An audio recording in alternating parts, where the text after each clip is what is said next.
నెల్లూరు జిల్లా సంక్రాంతిపల్లి గ్రామం సమీపంలో వైసీపీ నేత ఒకరు 100 ఎకరాల ప్రభుత్వ భూమిని ఆక్రమించారని వెంకటగిరి ఎమ్మెల్యే కురుగొండ్ల రామకృష్ణ ఆరోపించారు. పిన్నేరు వాగు కాలువ నీటిని రైతులకి వెళ్లనీయకుండా తన పొలాలకి మళ్లించుకున్నారని తెలిపారు. రెవెన్యూ సిబ్బందిని పంపి సర్వే చేసి ప్రభుత్వ భూమిని గుర్తించి మార్కెటింగ్ ఇచ్చామన్నారు.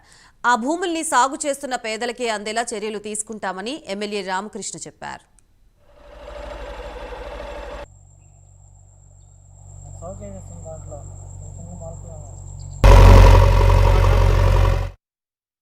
భూ కబ్జాదారులు ఏర్పడి బరి తెగించి 100 ఎకరాలు ఆక్రమించుకొని వాళ్ళు పిన్నేరు కాలువను కూడా పొలాల వైపు తిప్పుకొని అంటే రైతులు కూడా నీళ్లు పానీయకుండా ఆ విధంగా చేశారు.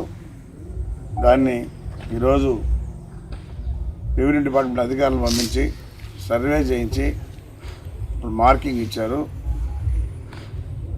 ఎక్కడి వరకు వాళ్ళ ల్యాండ్ ఉందో ప్రభుత్వం ఎక్కడ ఉందో దాన్ని మార్కింగ్ ఇచ్చి ఈరోజు మిషన్లు కూడా పనిచేస్తూ ఉన్నాయి.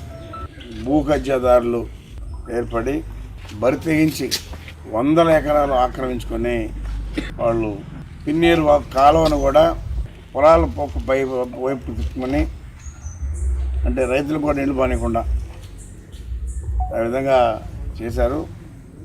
దాన్ని ఈరోజు రెవెన్యూ డిపార్ట్మెంట్ అధికారులను పంపించి సర్వే చేయించి ఇప్పుడు మార్కింగ్ ఇచ్చారు.